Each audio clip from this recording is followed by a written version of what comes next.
Hello, everybody. It's really great to be here on another episode of the Biig Africa Podcast. I'm your host, Bamai Namata, and I'm here today with someone who is amazing, who is really an icon, a legend when it comes to working on technology, when it comes to building for Africa. I'm here with Churchill Nanje, Mambe, one of the pioneers, solutioneers from Africa.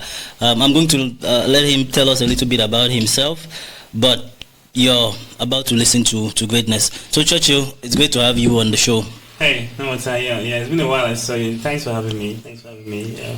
It's also good to catch up, hang out with you, and then, of course, also have the benefits of being on your show. Yeah. That's great. So for those who have not gotten the chance to really engage with you like I have, please tell us more about yourself and your journey. Yes, so my name is Churchill Nanje. I'm from a small village in the southwest region of Cameroon called Dikomebalwe. So I'm an Oroko boy. And sometime like in 2003, I decided that I wouldn't go to the university because it was a waste of my time. And I felt I needed to figure out what I could do in my life. And I got into internet and technology. And then I started teaching myself how to build web applications, then later build desktop solutions. And over time, get into the business of it. And I launched my first company, Provision Group Limited, a consulting, where we build web mobile enterprise solutions. And since then, I've just had a crazy journey with entrepreneurship, where I did Njoku, the job search engine. Now I'm doing Bayam, African-centric marketplace. Yeah. That's amazing. Really good journey. So I always used to hear you talk about being self-taught. Does that mean you learned everything on your own? Oh, it's crazy. I learned even how to drive on my own. Like I just got the car, parked it downstairs, and I went on YouTube and then started watching videos, and I took some courses from the UK, and I bought a UK test app where I had to take the test till I was able to get 100% before I was sure that I could now go for a license. Yeah, I'm self-taught. I teach myself everything. I like studying. And most times I realize our local, especially university education, didn't cover most of the kind of things I want to study. So I had to dive deep and teach myself all these things. Yeah.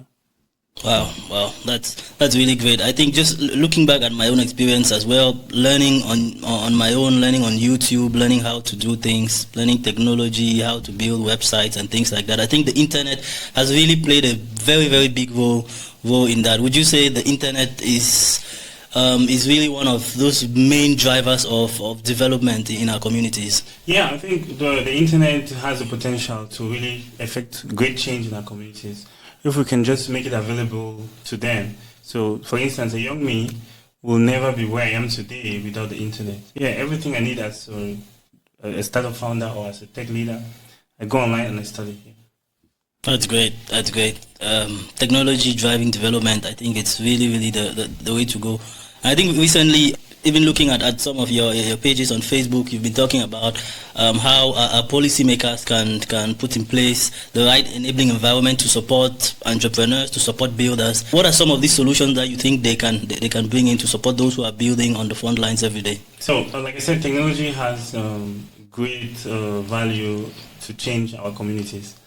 But accessing this technology is key. Like, how do you use technology if you don't have electricity? Because digital is electrons. Without electrons flowing, you will not be able to use technology. I'll give an example. So you have a smartphone, or let's just look at this set right now. If there was no electricity, we wouldn't be doing this podcast, and you wouldn't be able to edit it later and publish it for people to watch. And if there was no electricity, they wouldn't have access to their phones, so they wouldn't go on YouTube and watch the show. And it comes with everything. So without the adequate infrastructure in terms of electricity and in terms of internet, what will happen? I mean, there is just nothing. I know what you're talking about. I was talking about I had an event in Yaoundé where I gave a talk. It was a joint event between Biig, Cameroon, Ministry of Finance and Ministry of Post and Telecommunication, where they were talking about the new reforms for the digital economy in Cameroon. So it's like, if you guys don't put the adequate infrastructure, which is the base, if everybody in Cameroon does not have access to electricity, and everybody in Cameroon does not have access to high-speed internet, and then most people in Cameroon don't have access to at least the base education from the secondary schools, then all those reforms will be useless. They won't work. Because, of course, what is digital? Like, say, what's digital banking without electricity, right? And what's digital banking without internet? Yeah.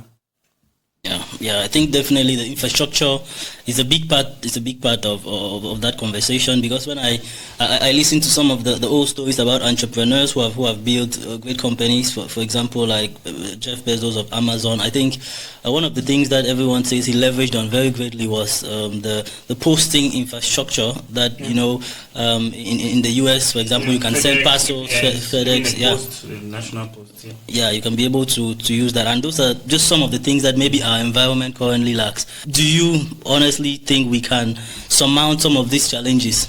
Well, Oreo Kolo said that you cannot out-innovate bad infrastructure from bad governance. So your innovation is limited to how good the governance around you happens, Yeah, I don't think the Chinese are the smartest people. The government has put a lot of infrastructure and policies in place to really, really help the smart minds in China really, really explode. And now everybody is scared of them. I mean, they took 30 years, and now they are leaders in car manufacturing and exporting, and even everybody is scared, trying to fight them with tariffs and politics. But that was just 30 years ago. They were laughing at them. That's to show you the power of infrastructure, and the right infrastructure in terms of power, like electricity, right infrastructure in terms of internet to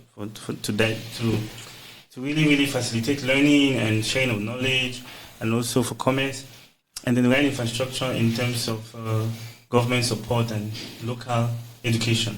Yeah. So those are things that if Africa has to emerge, if Cameroon has to emerge, we have a lot of work to do, so that maybe in 30 years' time, we too can be building solutions exported to the world, and people are also scared and use tariffs to try to outcompete us. Definitely. And I guess you're talking about BYD, which is now a strong Tesla competitor. BYD is taking over Europe. The cheapest Tesla, I'm an electric car fan, so the cheapest Tesla is like $35,000. BYD has a $10,000 car. It's like how do you compete with that? Yeah. And it's a complete car. It's not with crazy infotainment system and good enough range. Yeah. So it's not like a golf cart. It's a real car. Yeah. Just like the Tesla Model 3. And but this is all part of a well-structured reforms that are accompanied by perfect infrastructure. Without this infrastructure, we can't have anything.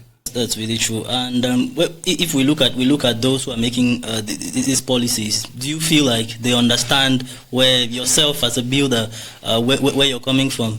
I'll tell you as it is. Most of them are clueless. They don't know what's up. They don't really know what's up. Back in the days, most of them were picked up. They were smart people. They pick them, send them to Europe. They study, they come back, and they're working in these posh offices, just doing whatever they learned in school out there. But they didn't go through the realities on this ground, They didn't start like in the grassroots of Cameroon and then walk through the whole process, the whole turmoil, just like we are doing in Boya, and then get to a point where they can now make decisions. No, they didn't. So there are so many things that there's a gap between the realities and where they are. So most of the times they're clueless. They don't really see the problem because they don't face the problem. Yeah. That's a difficult situation. So to see how to find a solution to that, would you actually recommend more builders getting into those type of policy making positions? Yeah, that's one way. Of course, you need to get people that have gone through the grassroots to get into every sphere of decision making, be it in the private sector, be it in the public sector. If we really want to have the kind of change we need. In the private sector, it's okay because most guys in the private sector go through grassroots before they get to a position where they make great decisions across the board.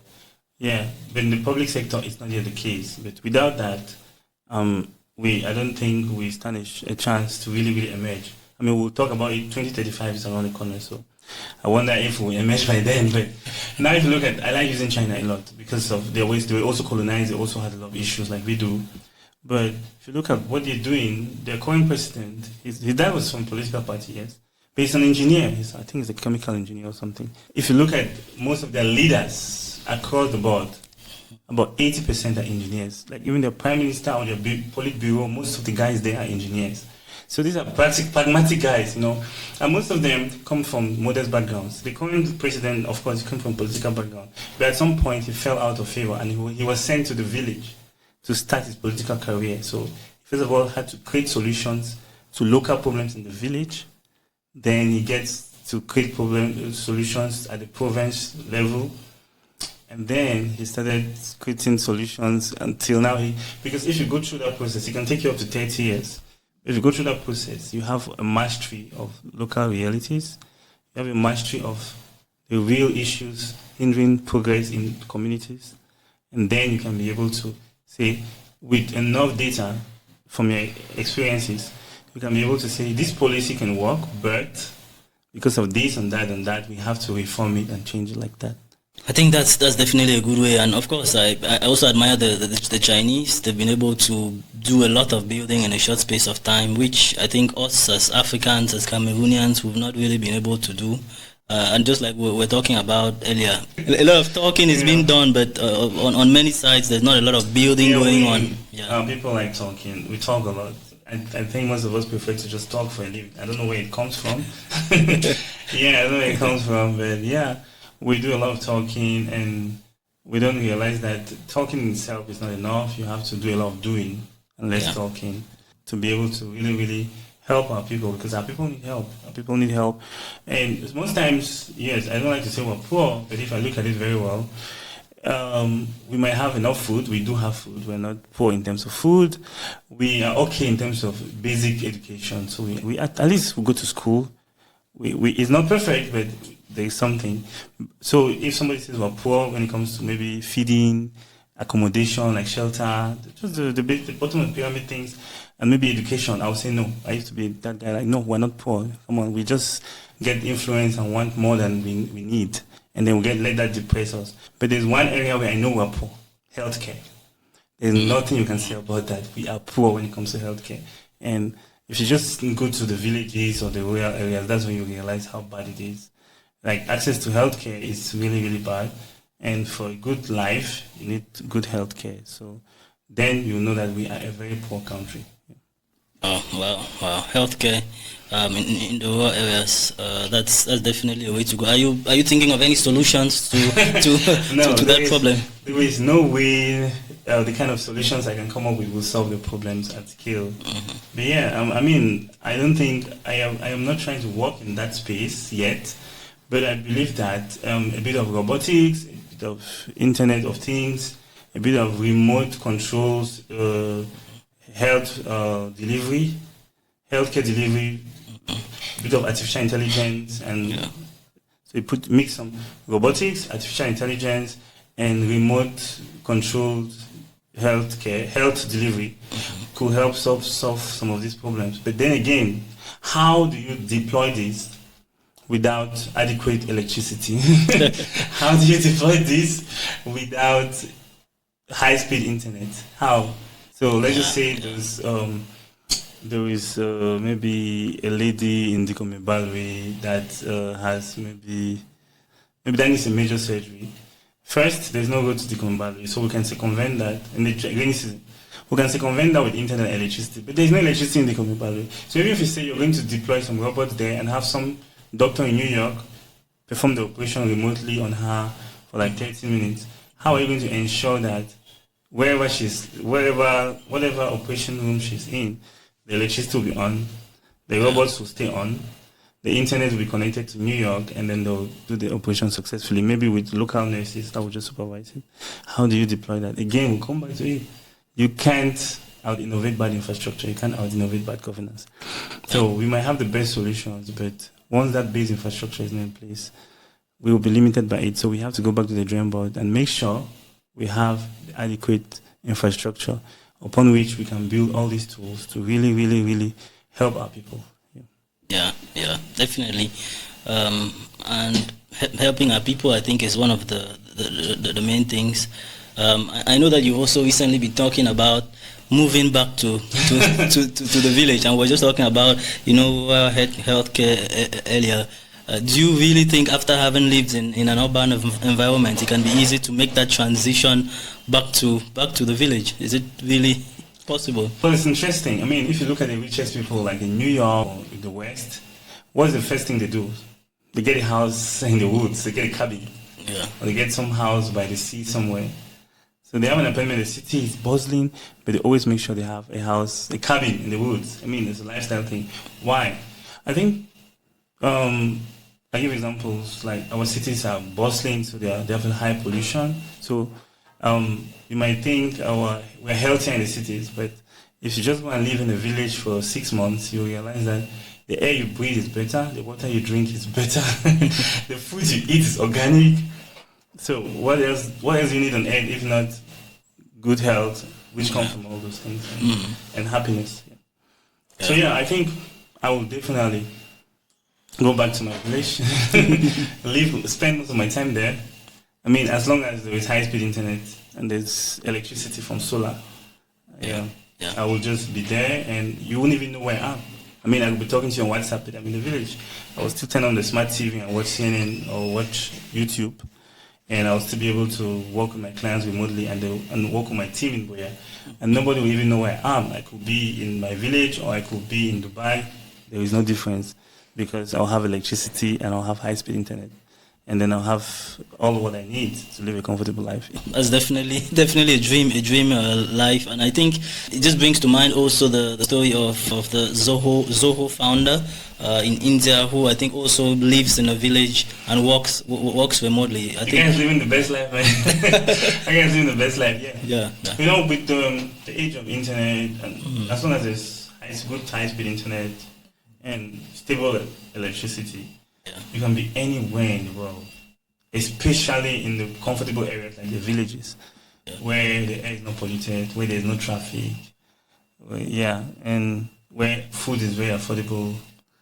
And then you just open your laptop and you're working with somebody wherever they are in the world too, and nothing changes. I think the reason why we had the royal exodus is because the villages didn't give us the opportunities, or give our ancestors, our parents, the opportunities to be able to get a job that would give them some economic activity or some income that they could use, especially maybe to pay like school fees or to be able to afford like good health care, because those things are things that you must spend money on.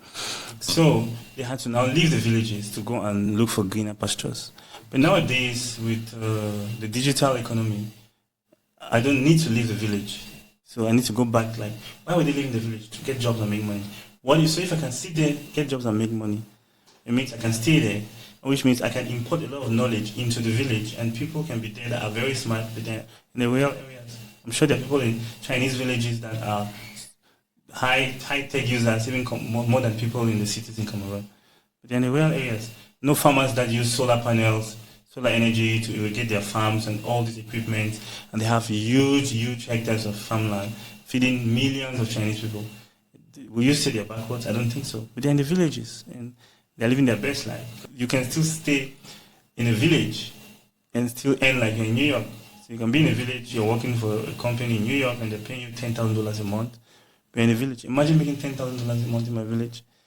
Just if you go and meet a mom that's selling cocoyams and give her 2,000 francs, she'll get your whole farm and come to you and say, So it makes it. I think it's a good one. So I support the Zoho guy.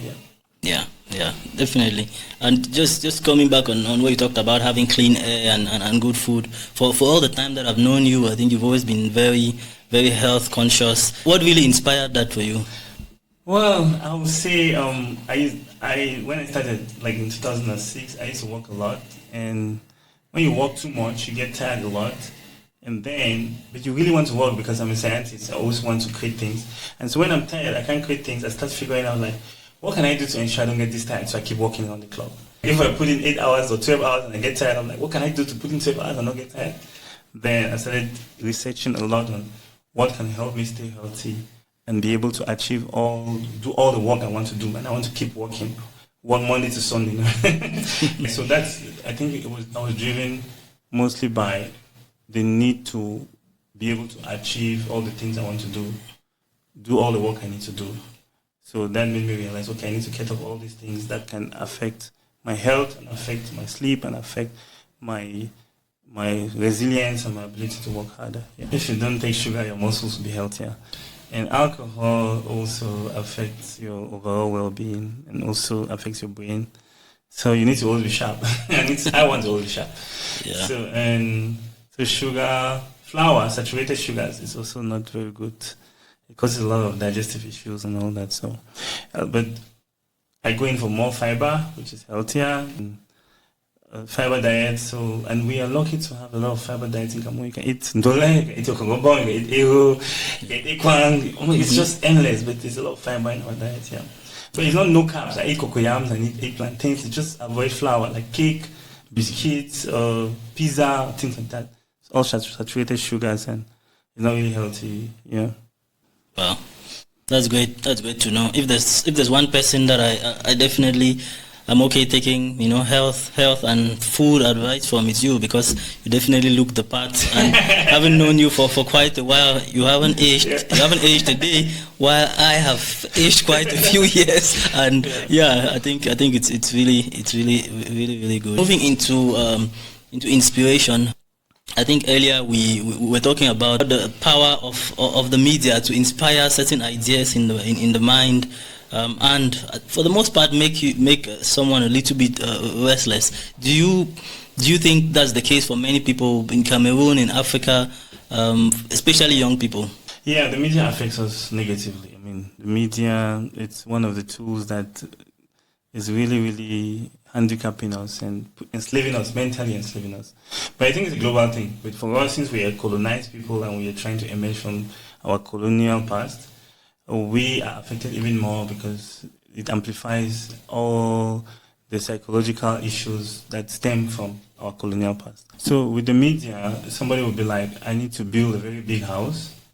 Then you ask them, hold on a second, do you need a big house? You say, yeah. I say, why? Like, because my kids will live in it. I'm like, but when your kids turn 18, they will leave, go to school somewhere, and they will also want to build a big house. So who will live in your big house? So at the end of the day, we realize that there's a lot of capital wastage in Cameroon because people invest, they take loans, which they pay interest on, then invest in properties that will only give them a value, 10% the value of the money they spent on it. How do I explain? I mean, I like going a bit financial.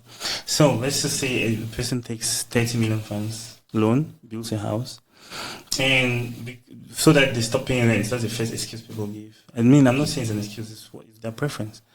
But you're not paying, maybe you're paying rent 200,000 francs a month, or yes, 200,000 francs a month. It means in a year you're paying 2.4 million francs. And you've taken 30 million to build a house, so you stop spending 2.4 million a year. So that house is giving you net asset value is 2.4 million francs a year that the house will be giving you in terms of value. But you invested 30 million. I mean, if you are thinking about being a wise investor, that is a very stupid investment.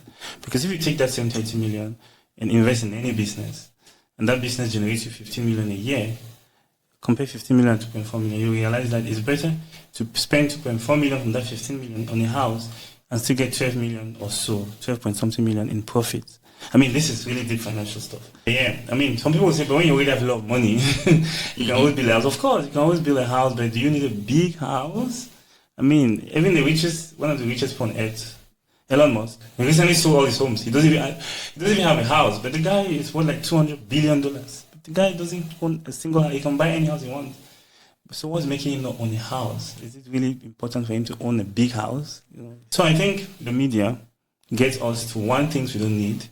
And it's hard for us to realize that that's what's happening to us because most of us don't study psychology. Like, since I'm a self-taught guy, I've spent maybe the past 6 years studying psychology and trying to just understand things because a lot of things were always getting me confused. Why is this happening like this? Why is it happening like that? Mm-hmm. So I had to dive deep into psychology, and I realized we mostly have a lot of insecurities that the media capitalizes on and makes us to dive into things we don't need. We convince ourselves that we need those things. And then we get depressed because we can't have those things. And then if you just think, you know what, do you really need that thing? Just think that you don't need it and you realize you'll not be depressed about it because you got yourself into a position where you wanted this thing. Because you think it will help you in one way or another. I'm not judging anybody. I mean, everybody has the right to what they want. But now, you want it, maybe because you saw it on TV, and then you can't get it. And then you get depressed about it. Or you get to start doing things you're not comfortable doing just to have it. But when in reality, whatever that is, you could actually live a life without it. Why do I say this? Most people that in life, what we really need is good health, shelter, and food. Those are things we need. Mm-hmm. The rest is just wants. I mean, you can say we need education. Not necessarily. What do I need education for? If I have good health, I have shelter and food. Good health so that I don't die. Shelter so that I don't die. Food is so that I don't die. Education so that I don't die. If I don't have education, will I die? No, I wouldn't. I'll be alive.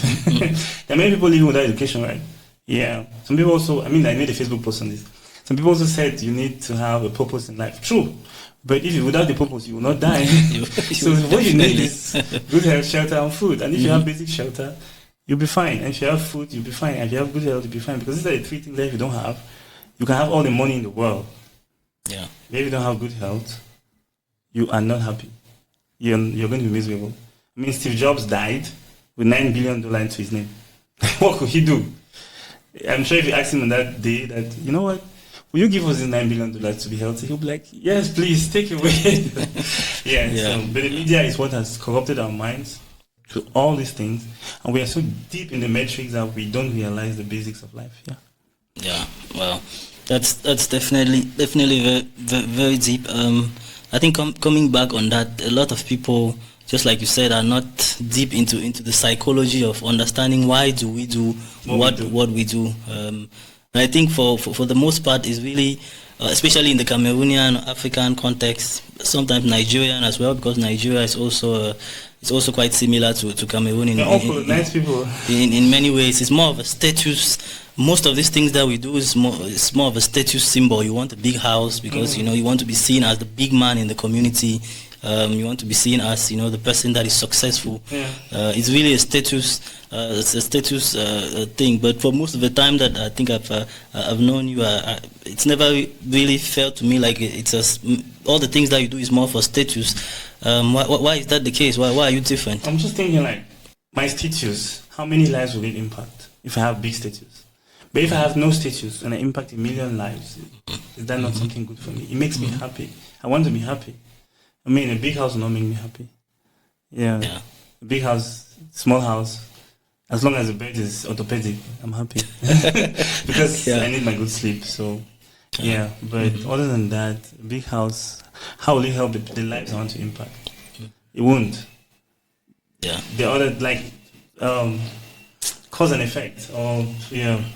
In reality, if I chase a status, it's not what I want. Because what I want is to impact lives. Will the status help me do that? I don't think so. I don't know. And I'm not I'm not against people that are after a status. See, it's their money, it's their investment.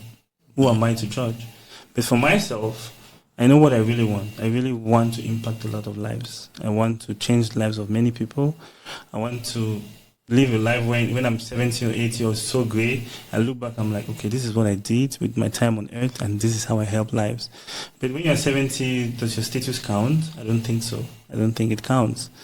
But that's just me. I'm not against what people want to do with their lives, but I'm looking at what I want to do in my life, and I know that chasing a status is not one of them.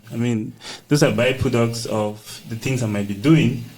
But then again, there are actually negative byproducts coming to that. But that's another topic. Definitely, it's another topic. But I think it's something you discussed recently about the negative effects as well of excellence. The negative effect, one of them being fame. Why do you think fame as its own it's negative? Yeah, the truth is, most people want to be famous. But 90% of them hate their lives when they're famous. And then they start looking for external things to help them cope with the fame. But now, this is all deep and abstract. Let me go deeper. So, you just sit and you're comfortable in Buea, and you can just walk the streets, dress in your shorts and talk with your friends. You guys can go and enter an Achombo house and eat freely. Or you can just sit in some quarter bar and just talk with your friends. It doesn't matter. You can just, you can do what you want to do. Now, you decide to start playing with computers and you start building some things, and then CNN, BBC start talking about you. And then all of a sudden, people say, oh, wow, that's that guy. And then they start judging you for the same things you were doing before CNN talked about you. Now, your life is no more your life. You're not supposed to do certain things which will make you happy or which will make you live a regular life because people are watching. So, is that good or bad? Net effect is a bad thing. It's not a good thing. People might think it's a good thing. No. You are no more living the life for yourself. You are living the life for what people will say. And so your excellence has led you to fame, which has now become detrimental to your own happiness. Let me put it that way. I'll just say happiness.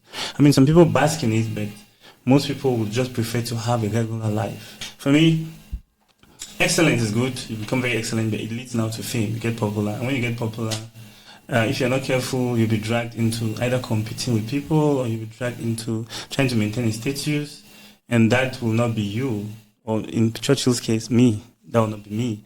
So in the end, I see fame as a net negative side effect of excellence. There are many people, many people have said this, even celebrities like in Hollywood and the West. They will go and sit somewhere to eat with their family or friends, and then people will just pass around and come and start disturbing them. Please, can we have a picture? Please, oh, that's him. Oh, this. And they can't have a peaceful life no more. A place they really love to go and hang out. Maybe they used to hang out as kids there, but since it's by the roadside, they will never go there anymore. Does that not make them sad? And they're not in prison. They're in a cage, right? And they have been caged and put in prison because of their excellence. So to me, it's a net negative. Fame is a net negative side effect of excellence. But excellence should not be shunned. People should excel. People should try to excel, but they should be ready for the negatives, the downsides of what the excellence will lead to, because it will lead them to some kind of fame, and that fame will lead them to some sort of a lot of disturbances and nuisance. How you want to just live a regular life, and then people will just beat you and say, "Oh yeah, what's up?" And then most times you might not even know them, and then you're struggling to like, wait, did I know this guy? And the guy's talking like, "Yeah, man," and it's a very uncomfortable experience. If you haven't had it, you wouldn't know, but it's so uncomfortable. And you're like, oh my God, where do I know this person? And the person talks to you like you just met them yesterday, but yeah. So for me, excellence without the fame will be perfect for me. Yeah. Excellence definitely it's a great thing. But I think in today's world of social media, I think there are also many people getting the fame without the excellence.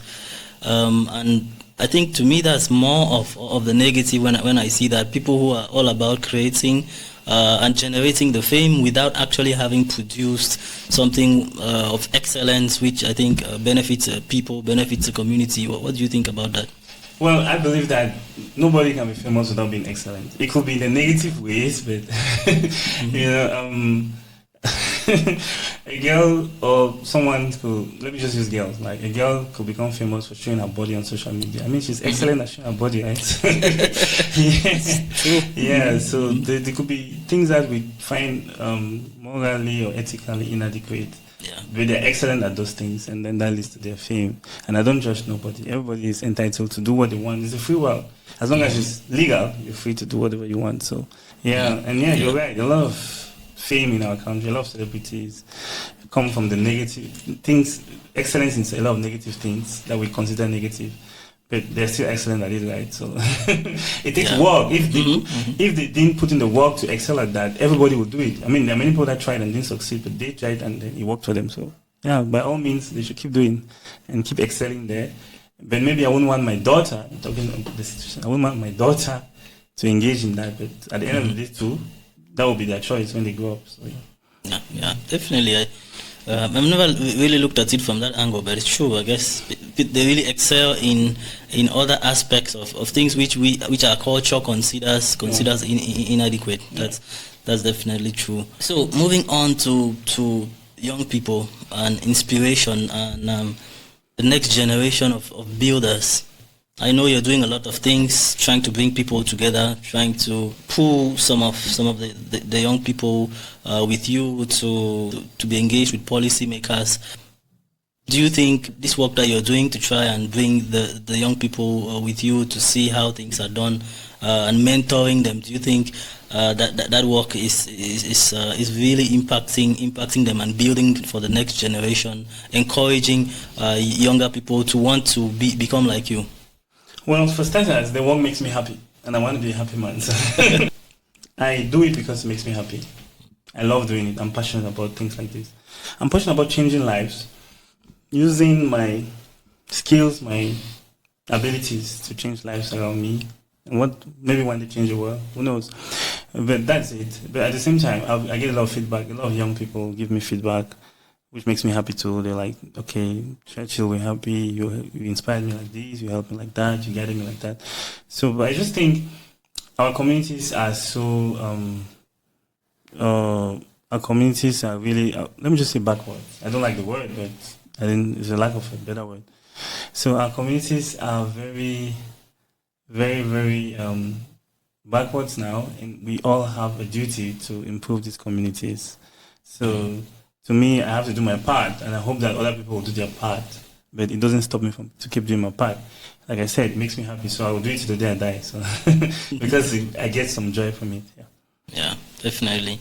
And many years ago, before I joined the policy making side of things, working with the international organizations like I do now. I think definitely you were also a big inspiration for me many years ago when I started my own company, my own startup. I think that was really a good journey. It was not a venture that was as successful as I had hoped, but I think it was really the best learning experience I ever had. No experience that I've had now working with all these organizations has really compared to what I learned starting my own business, building something from scratch. Do you think that's the experience for most young people? Do you think they are learning as much as I did back then? Yeah, the thing about entrepreneurship is that it gives you room to learn a lot of things, experience a lot of things. In your case, let me compare it to President Xi in China. If he didn't go to the village in the early days and start helping and building things in the villages, he wouldn't have had the kind of experience he has today to make decisions at scale across China. So we'll come back to Namata. If he did not start a business in Boyan, see the stress of recruiting people, paying rent, or trying to see how to figure out the pay rent, see that no policy is favoring you, you will not have the data that's helping you today in all the policy work you're doing. That's my opinion. But that data gives you an edge over even the people that even studied in Harvard or Stanford that will come back here and work in the same office as you. Because if you won't tell me, you know what, this thing you're thinking, I know firsthand that this is how it is. Mm-hmm. So don't bring the big book here. This is reality on the ground, and you will be able to easily make contributions towards your work that is based on facts, not just books. And that, to me, is how we can change this country. Yeah. So I believe the young people also in the grassroots or even in Silicon Mountain or even in Douala, trying to do entrepreneurship or seeing me or seeing others and say, okay, they want to do something, they'll go through the pain. It's a lot of pain. I mean, and remember the early days, month end is coming, I have like 4 staff and their salary will be like maybe 400,000. And then I have 0 funds saving in my account and the landlords were there. But I have to figure out how am I going to have to pay them and I have to keep the business going. I mean, those things push you to the edge and really give you some kind of resilience and some kind of real world experiences that really shape you and help you in everything you do. Yeah. Definitely. It shapes you and really helps your future. Yeah. I think that's the main reason why I would recommend entrepreneurship for every young person. But it's painful. It's too painful. It's too painful, man. I don't know if I want my son to go through that, but yeah, it's a nice tool to learn, to teach people a lot of things, not just hard work. Yeah. It teaches you. It tests you. It's not school will test your IQ.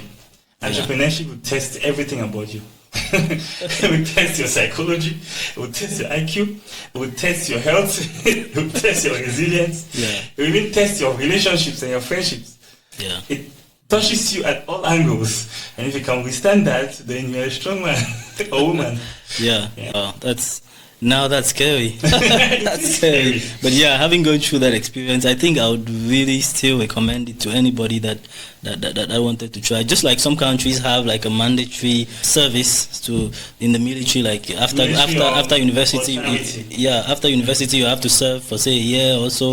In Switzerland, you either choose to do charity or you go to the military for 1 year after university before you can get a job.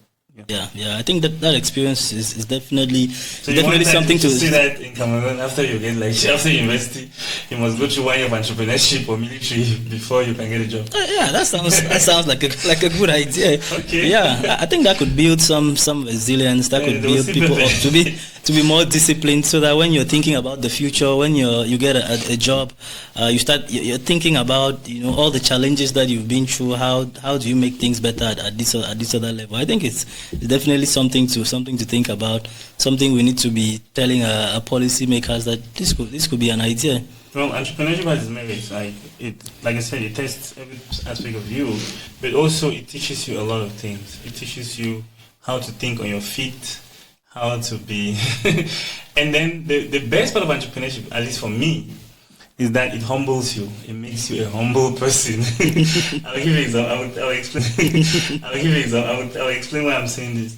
So, going through school, from primary, secondary, high school, I was a straight A guy.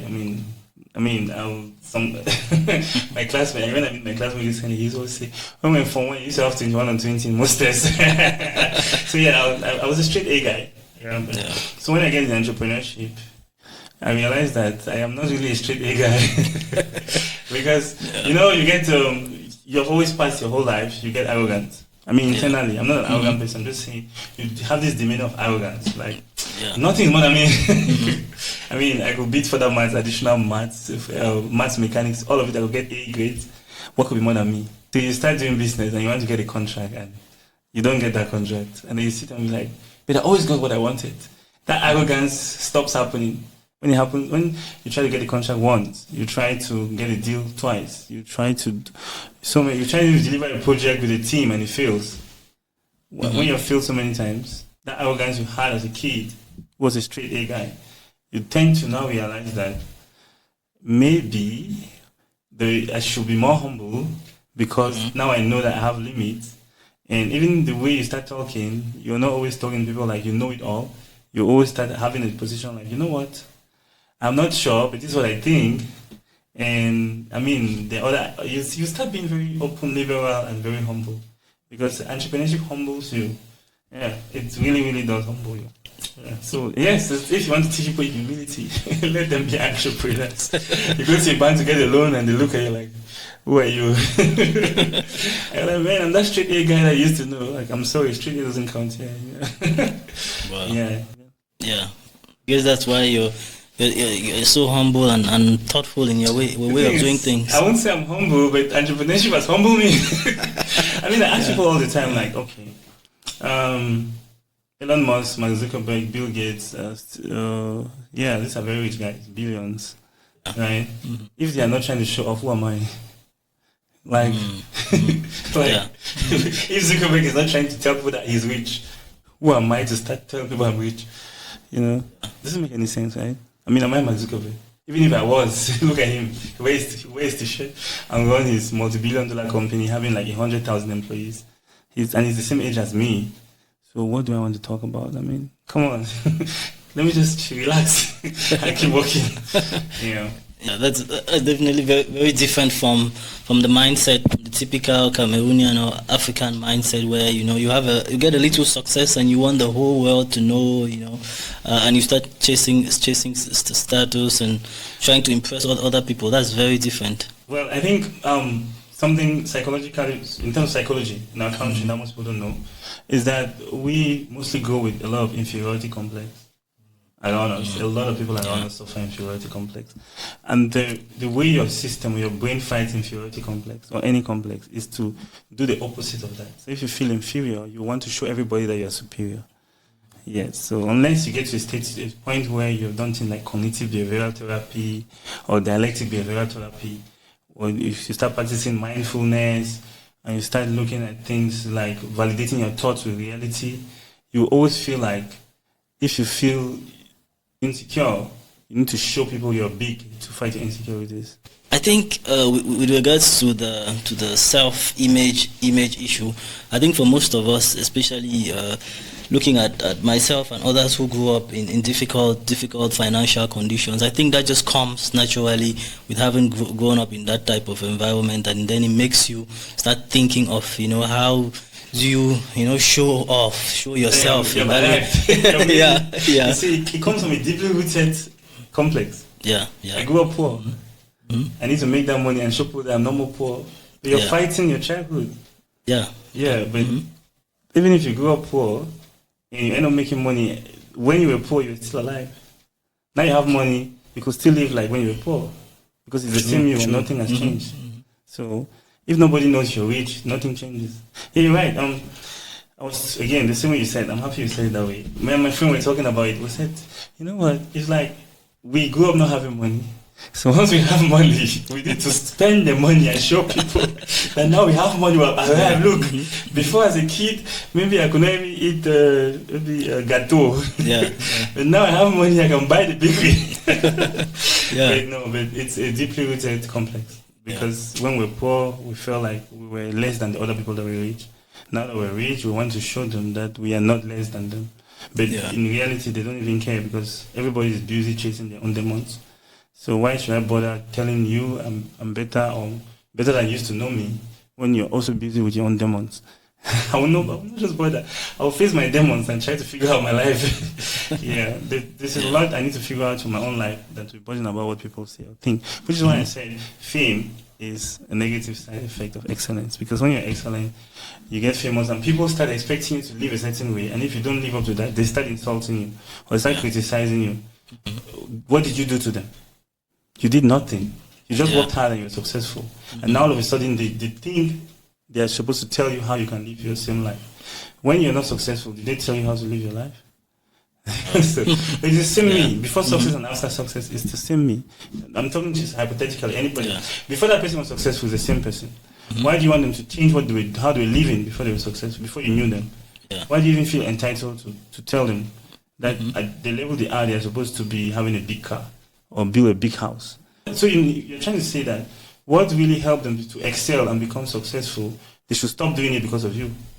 Like, who are you? That's a lot of entitlement. Yes, so now you got it. Yeah. So that entitlement comes when excellence leads to fame. People feel entitled; they have to tell you how to live your life, and they get angry with you. So you see, that's a problem you didn't look for. So in essence, like I said, that's a negative side effect of your excellence. An issue I've been discussing and thinking about for quite a while. The going abroad and trying to understand why people do it and trying to think about, do we actually need those people who are actually living here more than they are needed over there in terms of them driving development here for us? So would you say that on the net we are losing more than gaining? Well, there's a term for it. There's brain drain. The country is losing net because most of your smart people are leaving to go and develop things out there, and then they don't come back and make it happen here, usually because they're already comfortable, and you can't blame them because the policies don't favor them, the environment does not favor them. Some of them try, they come back, spend 2 months, they're like, I can't live here, I'm going back. They have tasted a good life, but at the same time, I am also a student of history. Most people might not know, I am very diverse when it comes to my interest. People think I'm just a tech guy. No, I'm a very diverse guy. Like I've talked about psychology today. And some people that love to study psychology will be surprised. Like this guy is talking some deep psychology stuff. But okay, so let's look at history a bit. Why will Christopher Columbus, is that his name? Yes, Christopher Columbus, leave UK, safe comfort zone. He has everything he needs, comfortable houses, right? Build a ship, sail the world to go and discover the new world in America. Why? Because he's looking for greener pastures, right? So if the British that were comfortable could be leaving their country to come to other places, why should Cameroonians that are uncomfortable not leave their country and go to other places? You can't blame them. I mean, it's part of life. I used to be on a school of thought that, no, let's all stay here, let's build our country. Why did Christopher Columbus not stay in his country and build his country? Why did he go to... And he went and discovered and started calling some land that existed that he discovered it, Or why did the Europeans come to Africa? Why? So you think we're the ones that went, no, we couldn't even build ships. How were we supposed to go to their countries? How were we supposed to travel? We were here under trees and content and eat our food. They built ships and weapons and left their country and came looking for greener pastures in Africa and other parts of the world. But now they're angry that we are also leaving Africa to look for greener pastures in their country. But they started it now. So,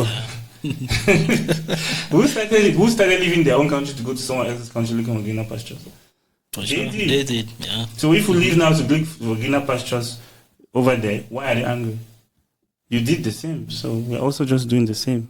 Relax is how the world works. Yeah. But net, the country loses because the brains go. The brains that could even help the local government, the local public sector, the government, the local private sector will believe in. So we'll keep having less than standard systems, processes, facilities, and infrastructure. Yeah, and of course you can't blame them, because even if they come back and try to do it, they'll have so much red tapes and bottlenecks that if they now compare with what they see out there, it will just make them feel bad, like these people are useless, and just go back wherever things are easier. Yeah. That's something that I think there's a lady who's been doing some content on YouTube. I think her name is Magat Wade or something. She's Senegalese. I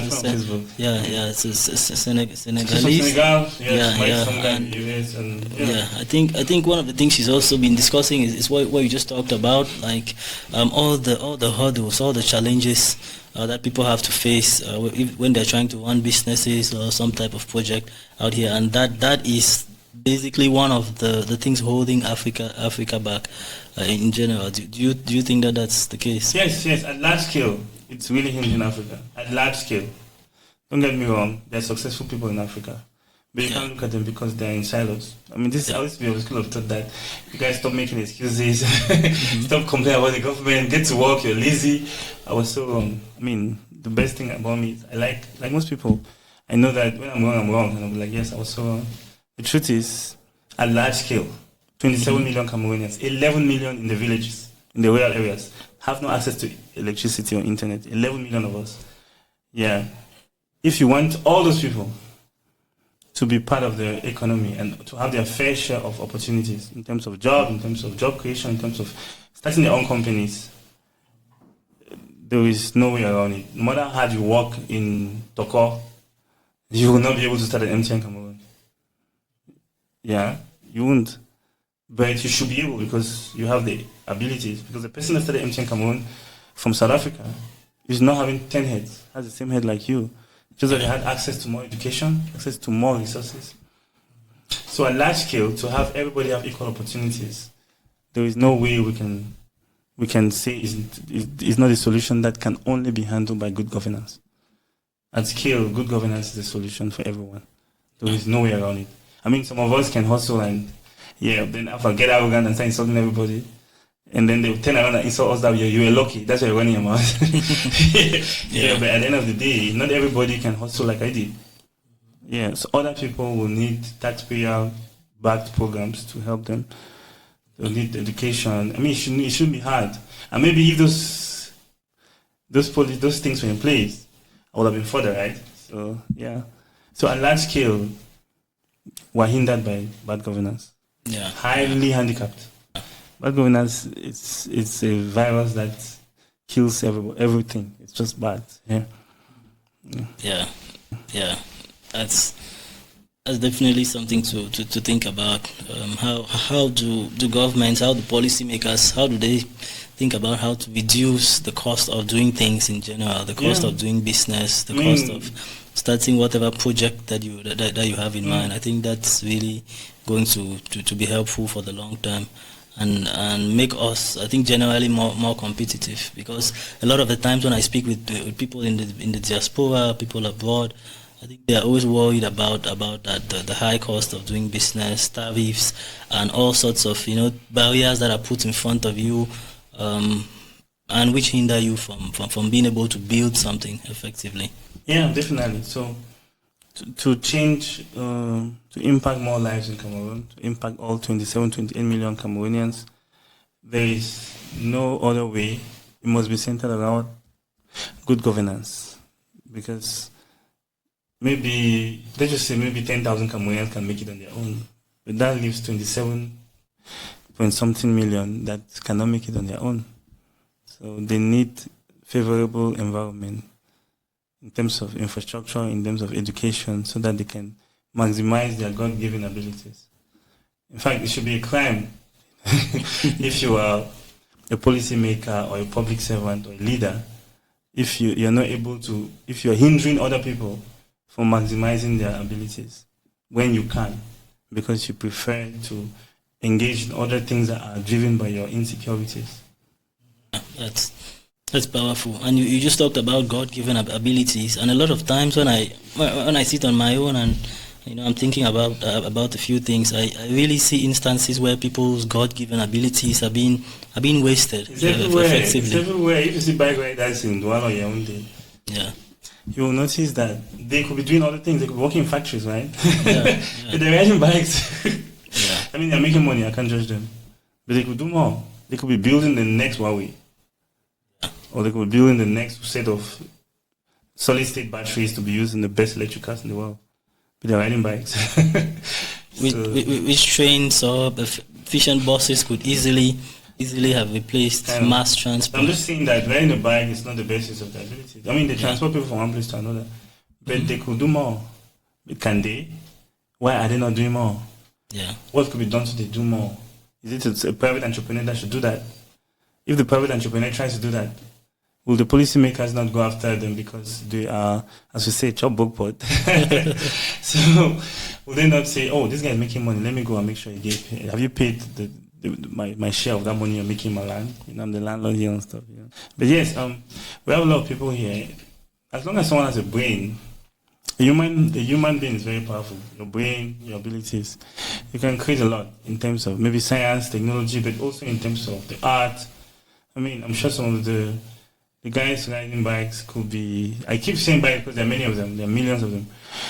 Some of them could be the best artists, like the next Da Vinci or Leonardo da Vinci, or the best actor competing even with Brad Pitt. He's riding a bike because there is no favorable environment for them to maximize those and their abilities. Yeah. Wow.